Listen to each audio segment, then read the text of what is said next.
50,000 বছর নামাজ পড়লে জান্নাতে যাইবো এরকম দলিল কেউ দেয়া পারবো? বাবা শাহালি যদি আমাকে জাহান্নামে নেয়, আমরা জাহান্নামেই যাবো। আপনারা আল্লাহর গোলামি করে জান্নাতে যান, আমরা যাবো না, আমরা শাহালির লগে থাকুম। যারা আল্লাহর গোলামি করে এরা যায় দেখেন গা মানুষের কাছে বাসে টাকা চায়। নামাজি জান্নাতে যাইবো না, পবিত্র নব জান্নাতে যাইবো। আমরা উসিলা ছাড়া কোনো কিছু বিশ্বাস করি না। আমরা চামু বাবা শাহালির কাছে, শাহালি আমাকে উসিলা, বাবা শাহালি আমাকে উসিলা। বাবা শাহালি যদি আমাকে জাহান্নামে নেয়, আমরা জাহান্নামেই যাবো। তুমি যেও না কোনো মাজারে, তুমি ঠেকিও না কোনো মাজারে মাথা, তুমি বাঁধিও না কোনো তাবিজ। কোরআনের নামে ওযু ছাড়া কোরআনকে তুমি এখানে ঝুলাইও না। তুমি মহিলাদের মাসিক অবস্থায় কোরআনকে ঝুলাইও না।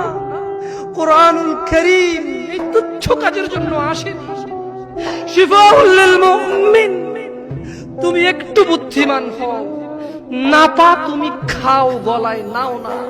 কোরআন তুমি পড়ো না, গলায় নাও। তুমি একটু বুদ্ধিমান হও, তুমি একটু বুদ্ধিমান হও মুমিন। তোমার এখানে যদি সূরা ইয়াসিন থাকে, তোমার এখানে যদি সূরা ইয়াসিন থাকে, তুমি বোঝো তুমি টয়লেটে যাচ্ছ সূরা ইয়াসিন নিয়ে। আল্লাহকে ভয় করো।